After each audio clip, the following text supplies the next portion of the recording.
Muito bem, o exército de Israel confirmou hoje que o brasileiro Michel Nizenbaum, mantido refém pelo Hamas em Gaza, foi encontrado morto na quinta-feira, 23. Além dele, outros 2 reféns, Hanan Yablonka e Orion Hernandes, foram encontrados mortos. A operação para a recuperação dos corpos foi realizada em Jabalia, em conjunto com os serviços de inteligência israelenses. Abre aspas para as forças de defesa. Hanan Yablonka, Michel Nizenbaum e Orion Hernandes foram assassinados durante o massacre de 7 de outubro e sequestrados para Gaza por terroristas do Hamas. Seus corpos foram resgatados durante a noite em operação conjunta das FDI e da ISA, que é a Agência de Segurança de Israel, na sigla em inglês, em Jabalia, e trazidos de volta para Israel. Continuaremos operando para trazer todos os nossos reféns de volta para casa, que a memória deles seja uma bênção.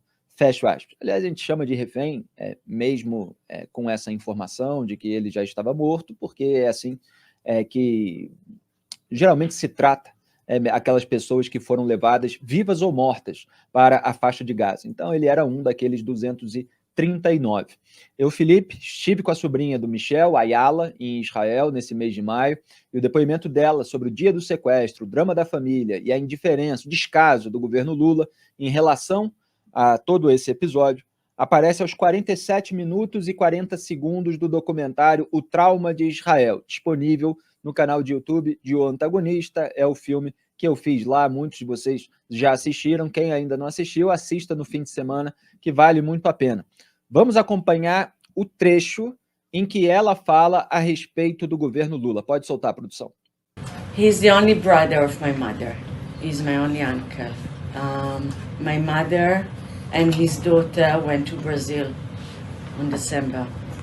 They went to see Lula, and he promised them that he will do everything to bring him back on all the hostages, and obviously they're not here, and we don't know anything about him. I'm sure we have the connection. Just to know something, it's so difficult.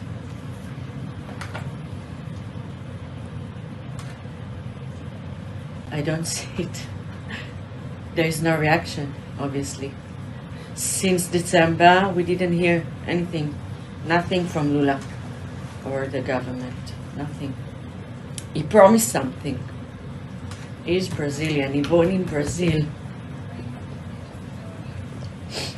We really had a hope after my mother was there in December.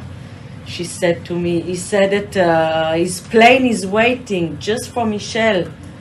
He will do everything to help. We're in May now. It's been more than 4 months since my mother was there. We didn't hear nothing from him, nothing from Lula. We don't know nothing about Michel. We don't know if he's alive or not. Vale conferir também a entrevista que fizemos na última segunda-feira, 20, com Rafael Azamor, coordenador de estudos judaicos do ensino médio da Escola Liesing e representante das famílias de reféns no Brasil. Ele detalhou como ocorreram as tentativas de contato com a gestão petista. Abro aspas.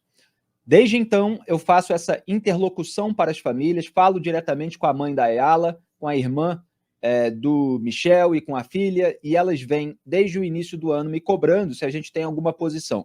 Ao entrar em contato com o senador Jacques Wagner, do PT, não obtive respostas. Ao entrar em contato com o gabinete dele, deixei diversos recados e não obtive respostas. E nós aqui acabamos tendo que dar essa informação para a família. Não temos resposta do governo, positiva ou negativa. Fecho aspas.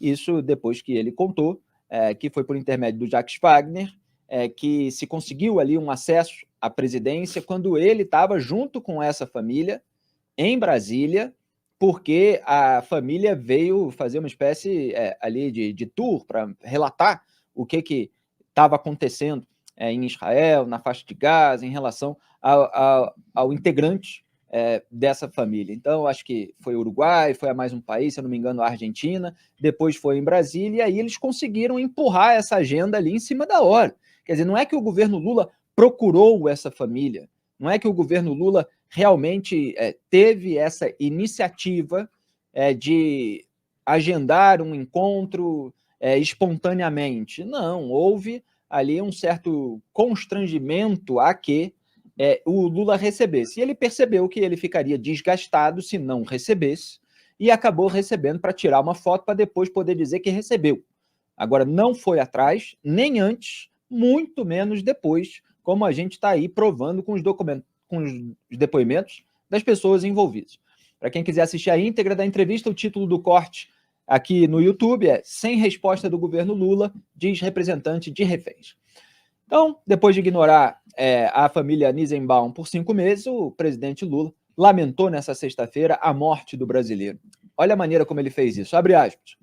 "Soube com imensa tristeza da morte de Michel Nisenbaum, brasileiro mantido refém pelo Hamas. Conheci sua irmã e filha e sei do amor imenso que sua família tinha por ele. Minha solidariedade aos familiares e amigos de Michel. O Brasil continuará lutando e seguiremos engajados nos esforços para que todos os reféns sejam libertados, para que tenhamos um cessar-fogo e a paz para os povos de Israel e da Palestina." Fecho aspas. Tá aí a declaração do Lula, uma atitude evidentemente hipócrita, porque enquanto essa família tinha esperança, enquanto cobrava do governo essa iniciativa, o Lula estava muito mais preocupado em acusar genocídio israelense, em dar declarações que foram vistas com muita simpatia por lideranças do Hamas. Isso não é uma força de expressão. Líderes do Hamas expressaram simpatia pelas declarações do Lula e nós noticiamos, dando as aspas a eles. A Federação Israelita do Estado de São Paulo, Fiesp, criticou o Lula após a confirmação da morte de Michel Nisenbaum. Um trecho da nota divulgada nessa sexta-feira também diz, abre aspas, "Essa é uma despedida dolorosa. A memória de Michel Nisenbaum segue viva e não deixaremos de honrá-la. Na época do ataque, o presidente Lula disse que nenhum brasileiro ficaria para trás. Michel ficou." Fecho aspas. Em outubro de 2023, durante um café da manhã com jornalistas, Lula disse que conversaria com aliados do Hamas para libertar os reféns. Vamos acompanhar o que ele disse naquela ocasião para fazer pose. Pode soltar. O Brasil está fazendo esforço. Nós não deixaremos um único brasileiro ficar em Israel ou na faixa de Gaza. Nós vamos tentar buscar todos. Porque esse é o papel do governo brasileiro. E já conversei. Se eu tiver informação, olha, ô Lula, tem o presidente de tal país que é amigo do Hamas. É para esse que eu vou ligar. Ô cara, fala pro Hamas libertar o refém, porra. Fala pro cara libertar os reféns, para que ficar com o inocente lá detido? Liberta, tem gente que precisa de remédio para tomar, tem gente que tem água, liberta os reféns. E também falar pro governo de Israel, liberta os presos, liberta os sequestrados. Que coisa que é essa? Abre a fronteira para sair os estrangeiros que queiram sair. Tem brasileiro a 1 quilômetro da fronteira, gente. A 1 quilômetro da fronteira. Duda Teixeira, ele fala do Hamas, que é um grupo terrorista, com integrantes que invadiram o território israelense e se divertiram assassinando mulheres e crianças, inclusive, como se fosse um grupo de crianças. Acho que você vai conversar no telefone, pomba, liberta aí e tal. Senta aqui na mesa do bar, para usar a analogia que ele próprio usou no caso de Rússia e Ucrânia invadida pela Rússia, e ele traçou falsas equivalências, assim como continua fazendo, e muitas vezes culpando a vítima, né? Ele modula, ele vai do mal, que é a falsa equivalência, para o pior, que é você culpar a vítima como se ela fosse ainda pior e mais deplorável do que aqueles perpetradores do ataque. E no final ele fala de libertar presos palestinos, e aí usa a palavra sequestrados também, como se Israel tivesse sequestrado também palestinos, assim como o Hamas faz com esses reféns. Felipe, a declaração do Lula em outubro do ano passado mostra muito bem a visão equivocada que o Lula tem do Hamas, como você falou. Isso de achar que, falando com um presidente amigo, podia ser o Erdogan da Turquia ou o Putin, né? E aí o cara ligaria para o Hamas e falaria assim, liberta o cara aí que ele é inocente, né? O Lula não entende que o objetivo do Hamas é matar inocente, né? Exatamente. Mas o cara toma remédio. O objetivo é infligir dor nas pessoas. né? Torturar, estuprar. Exato. E achar que vai deixar de fazer isso porque tem alguém ligando, quer dizer, é triste a gente ver que esse era o plano, né?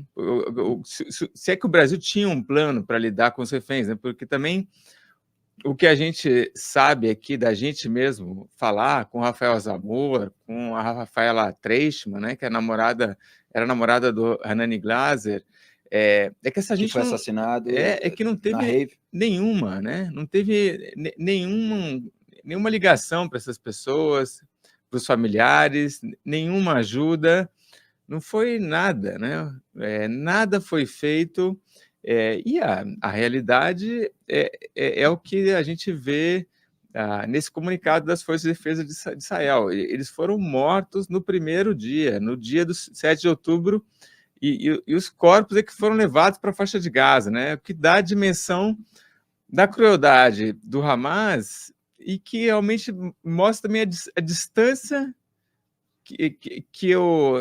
da realidade para o que está dentro da cabeça do Lula, achando que esses sujeitos aí desistiriam do que estão fazendo simplesmente porque receberam uma ligação de alguém, né? Exato. E depois eles dizem que eles fizeram todos os esforços possíveis, etc. Celso Amorim vem a público para falar essas coisas, é o assessor especial de assuntos internacionais do Lula, é o chanceler informal, só que a realidade é outra. A gente está mostrando aí, a fonte primária. São os próprios familiares dizendo que o governo não fez nada. São as próprias vítimas, como a Rafaela, que inicialmente gravou um vídeo com um ministro israelense e depois deu entrevista aqui ao Papo Antagonista para mostrar que o governo Lula não tinha tido essa preocupação. Então, aquele anti-americanismo bocó de uma esquerda que já era defasada décadas atrás, ele prevalece em relação à compaixão humana, em relação à solidariedade, e foi isso que a gente viu ao longo de todos esses meses. Há elementos de perversidade nessa conduta, de você insistir na demonização de um regime democrático, que, obviamente, pode ser criticado em seus elementos pelas condutas individuais de determinados líderes, por episódios específicos. Agora, demonizado, desqualificado da maneira como eles fazem, eles, os membros do governo e os petistas, de modo geral, igualando ao Hamas ou, eventualmente, culpando por tudo, quer dizer, colocando um valor negativo ainda pior do que aquele atribuído ao grupo terrorista, que eles nem sequer chamam de terrorista, tudo isso é muito grave.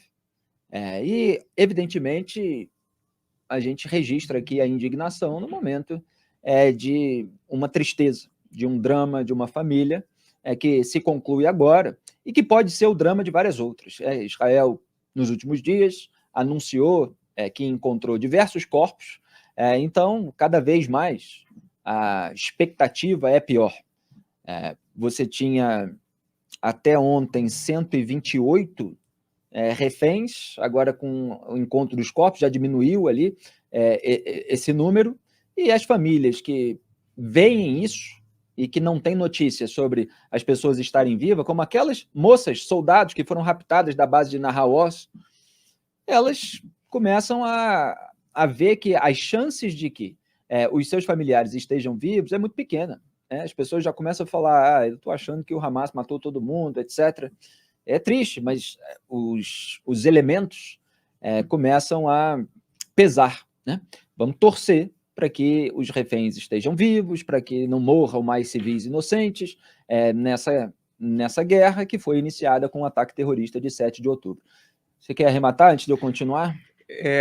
Bom, e assim, só frisar que essa incompetência, ou total inabilidade do governo brasileiro de fazer qualquer diferença aí na questão dos reféns de Israel, também é resultado de uma proximidade ideológica e proximidade até física do PT, o partido do Lula, com o Hamas, né? A gente tem... O Lula vem aqui no 1º de maio para São Paulo, tem gente com bandeira, com camiseta do Hamas distribuindo panfleto.